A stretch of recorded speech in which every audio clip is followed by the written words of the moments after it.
Hey grade 10, in this video I'm going to explain what aperture is, how you can change it in your camera, and why you would want to change it on your camera. So first things first, aperture is basically the thing that can allow you to dictate how blurry something might be in a picture, what is going to be blurry in the picture, what's going to be in focus. So for example, if I bring the camera close to the camera that is on my iPad, you'll see that the background is starting to blur. Because the iPad camera has like an automatic aperture feature, which allows it to focus in on the things that are close to it while leaving things blurry in the background. And if I move it away, you'll see that the chairs in the background are kind of starting to come back into focus. So I'm going to teach you how you can control some of the settings on your camera so that you can get images like that. So what aperture actually is that it's a hole in the lens that allows light to travel through and towards the camera sensor.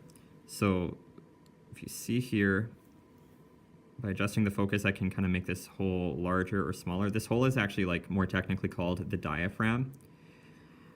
Now, the smaller the aperture number, the faster your camera is going to take a picture. This is due to the larger diaphragm, allowing more light in to hit the camera sensor with each exposure. So if your image shows signs of camera shake or subject blur, which you may have experienced in some of your other pictures, you want to set the aperture to a smaller f number. So what is an f number? Well, let me show you. So here's what you're actually going to need to do in order to adjust the aperture. First off, your camera setting's probably on auto. What you want to do is you want to slide it over to A, which stands for aperture. And then when you turn the screen on, you can use this dial to adjust the f number.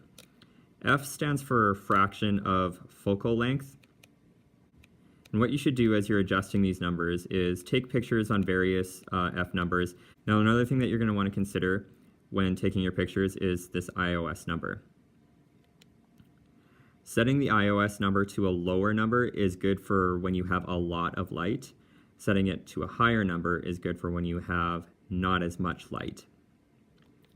So for example, if you're outside in the middle of the day, 200 or 100 is a good number to use. If you're in a darker space where you don't have a lot of light, you want to go with something higher. Adjusting the ISO number is a little bit of a different process than adjusting the F number. What you're going to want to do is you're going to want to hit the menu button here, and then you're going to use these navigation arrows right here to scroll down to the camera icon, and then you're going to use the over arrow to kind of actually get into the menu here. And then keep scrolling down until you see ISO sensitivity settings. You're going to click on this. As you can see, it's 200, which is exactly the same number that it showed us before. And then click on the number, and then you can adjust it and make it higher if you're in a dark space, or make it a lower number if you're in a very light space, like outside in the middle of the day.